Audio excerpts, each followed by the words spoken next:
O Senhor esteja convosco. Proclamação do Evangelho de Jesus Cristo segundo São Mateus. Glória a vós, Senhor.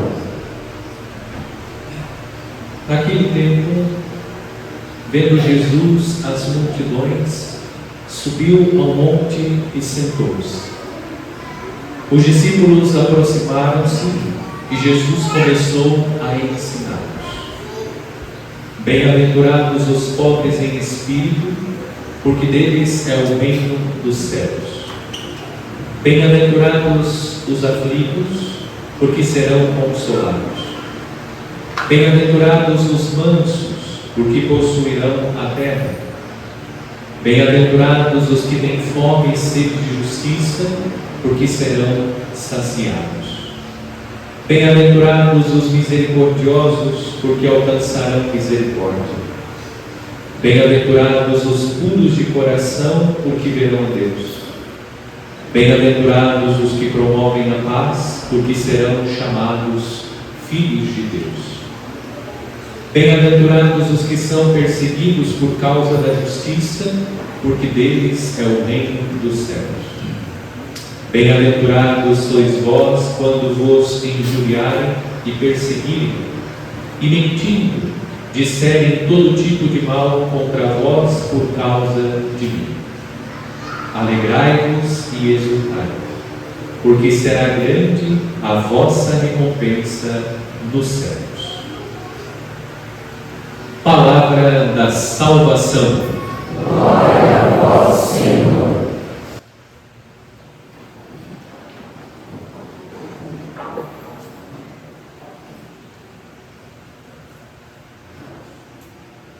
Caríssimos fiéis, iniciamos a leitura do Evangelho de São Mateus, a leitura durante a liturgia dominical, no último domingo.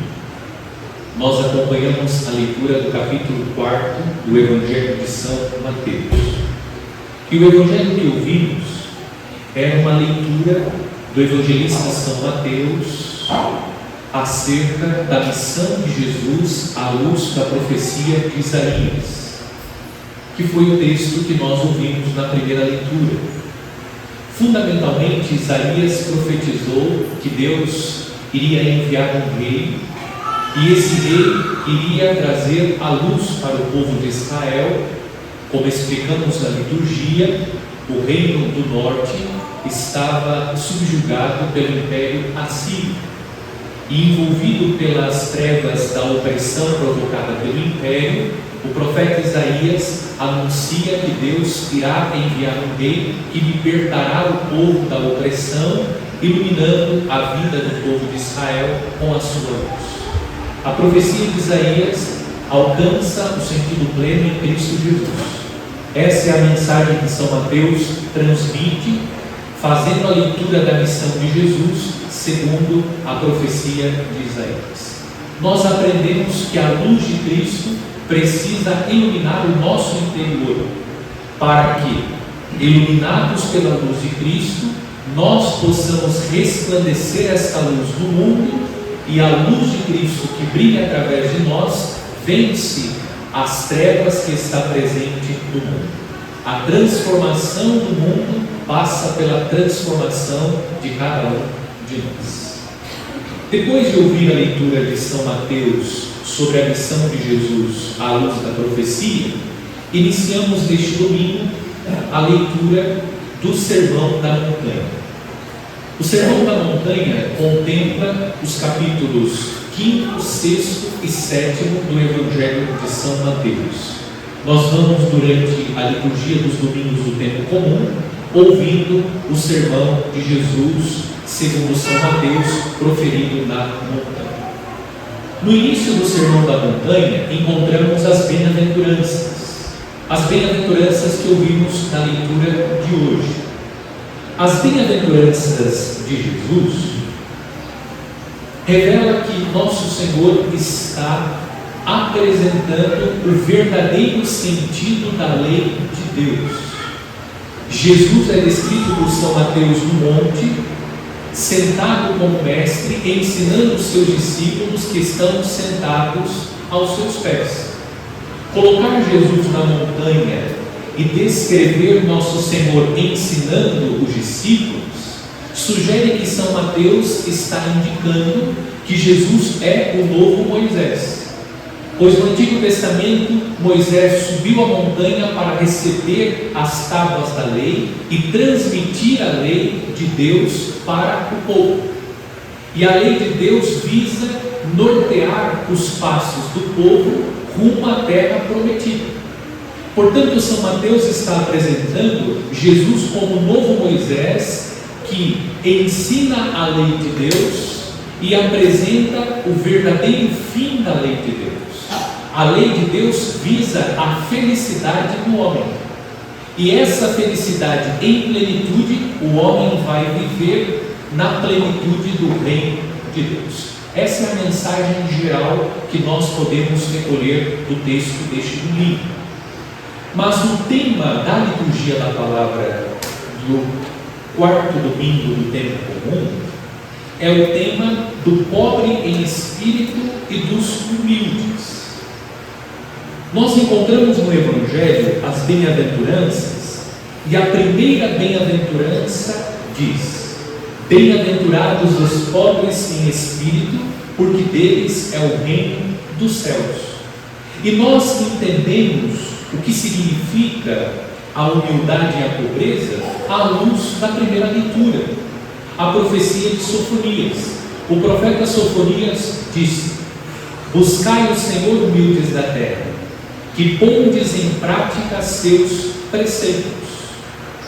A pobreza que o Evangelho está apresentando não significa a pobreza de bens materiais. É verdade que os pobres são aqueles desprovidos de recursos materiais. Contudo, a pobreza do Evangelho representa a confiança que o homem tem em Deus. O homem que não coloca a sua confiança nos bens, mas coloca a sua esperança em Deus. Esse é o apelo que a liturgia da palavra nos faz neste domingo. A pobreza de espírito que nos possibilita a verdadeira felicidade significa que nós devemos colocar em Deus a nossa confiança e esperança, porque os bens deste mundo, eles são passageiros. O que Jesus está nos ensinando? O caminho para uma vida feliz. A felicidade plena vamos alcançar no céu, mas podemos viver enquanto caminhamos sobre a face da terra. E essa felicidade que Jesus promete está relacionada à vivência das bem-aventuranças. E a primeira bem-aventurança é a pobreza em espírito. Pobre em espírito é aquele que coloca em Deus a sua confiança. Até porque a felicidade que nós experimentamos com as coisas próprias deste mundo, com os bens materiais, é uma felicidade temporária. Ela tem uma data para começar e uma data para terminar. Quando nós compramos um bem que foi desejado, e não há mal em querer os bens, em adquirir os bens. Mas nós reconhecemos que a felicidade que experimentamos na conquista, ela passa. Passam os dias, E nós não sentimos mais a mesma felicidade que sentimos quando adquirimos aquele bem. A felicidade que os bens proporcionam é uma felicidade que passa. A felicidade que Jesus nos propõe é uma felicidade que vai permanecer para sempre. E para que essa felicidade que Ele quer oferecer a nós possamos experimentá-la, é necessário viver as bem-aventuranças. Primeiro, colocar em Deus a nossa confiança e a nossa esperança. Segundo, a liturgia convida-nos a buscar a virtude da humildade. São Paulo, no texto da segunda leitura, está ensinando a comunidade cristã de Corinto. A comunidade de Corinto, como mencionamos no domingo passado, é uma comunidade com muitos dons e carismas. É uma comunidade muito viva, mas uma comunidade que está dividida. Uma comunidade que está dividida porque alguns dizem que pertencem a Paulo, outros que pertencem a Apolo, outros que pertencem a Cristo, outros que pertencem a Cefas. São Paulo está divertindo a comunidade cristã de Corinto, que a comunidade é uma comunidade dotada de dons, mas esses dons que a comunidade tem é fruto da bondade de Deus. Por isso São Paulo, o texto termina dizendo: quem se gloria, glorie-se no Senhor. O que São Paulo está convidando os cristãos de Corinto e cada um de nós a fazer? A colocar os pés no chão, a compreender que se nós podemos fazer algo de bom, isso é graça de Deus. Ou mesmo se nós não praticamos coisas ruins, isso é graça de Deus. Tudo aquilo que nós fazemos de bom, ou aquilo que nós não fazemos no sentido da prática do mal, isso é fruto da graça de Deus. A humildade nos faz colocar os pés no chão e reconhecer que nós não podemos nos vangloriar de nada. Tudo que nós fazemos de bom é fruto da graça de Deus que atua em nós. A humildade é a capacidade de reconhecer quem nós somos, de reconhecer que sem a graça de Deus nada conseguimos e podemos. Tudo aquilo que podemos, tudo aquilo que conquistamos é fruto da graça de Deus, da bondade de Deus que atua em nós. O texto do Evangelho apresenta 8 bem-aventuranças. E das 8, 6 bem-aventuranças trazem o verbo conjugado no futuro do presente indicativo. No futuro. O que Jesus está sugerindo com as bem-aventuranças? Que nós devemos esperar a recompensa que vamos receber na eternidade. A pobreza de espírito nos convida a colocar em Deus a confiança. A virtude da humildade nos faz caminhar com os pés no chão, reconhecendo que tudo é graça de Deus. E nós vamos vivendo a nossa missão, esperando a recompensa de Deus. Olha o que Jesus diz: bem-aventurados os aflitos, porque serão consolados. Bem-aventurados os mansos, porque possuirão a terra. Bem-aventurados os que têm fome e sede de justiça, porque serão saciados. Bem-aventurados os misericordiosos, porque alcançarão misericórdia. A conjugação do verbo está no futuro. Nós precisamos caminhar fazendo o que devemos fazer, cumprindo a nossa missão e esperando a recompensa de Deus na eternidade. Porque do contrário, se nós não compreendemos que a recompensa que Deus promete é a recompensa que Ele dará na vida eterna, nós estabelecemos com Deus uma relação marcada pela frustração, porque nós não vamos receber aquilo que gostaríamos de receber nesta vida. A promessa de Deus não é uma promessa para esta vida. A promessa de Deus é uma promessa para a vida eterna. As promessas de Deus estão, sobretudo, ligadas à eternidade, ao futuro. Essa recompensa que nós devemos esperar de Deus, aquela que vamos receber na eternidade, aquela recompensa que a traça e a ferrugem não podem corroer. É essa recompensa que nós devemos buscar. A palavra de Deus nos convida a pensar que nós não devemos ficar tristes, abatidos e desanimados quando aquilo que nós fazemos não é visto, não é reconhecido pelas pessoas.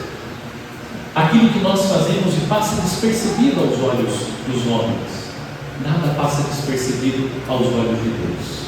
Vamos pedir a Deus a graça da pobreza em espírito, essa pobreza que nos faz colocar em Deus a nossa confiança. Não coloque a sua confiança nos bens deste mundo. Tudo passa, os bens passam. Aquilo que nós conquistamos que é próprio deste mundo vai passar. A pobreza de espírito nos faz colocar a confiança em Deus, a nossa esperança no Senhor. Como a humanidade viveria mais em paz se colocasse realmente a sua confiança em Deus e não nos bens deste mundo. E segundo, pedir a Deus a graça da humildade que nos faz caminhar com os pés no chão, reconhecendo a nossa pequenez, as nossas debilidades, as nossas fraquezas, que tudo provém de Deus, que tudo é dom de Deus, que tudo é graça de Deus, que nós não temos motivo para se vangloriar, para pensar que somos melhores que os outros, reconhecendo que Deus opera através de nós maravilhas. Nós somos apenas instrumentos ou operadores de Deus. E pedir ao Senhor a graça da perseverança para que nós não desanimemos quando o reconhecimento não vem, quando as pessoas não enxergam aquilo que nós estamos fazendo de bom. Não nos preocupemos com isso, porque nós esperamos a recompensa que vem de Deus, e a fé nos dá a certeza que nada de bom que nós fazemos passa despercebido aos olhos de Deus. Deus vê todas as coisas, e um dia Deus nos dará a recompensa.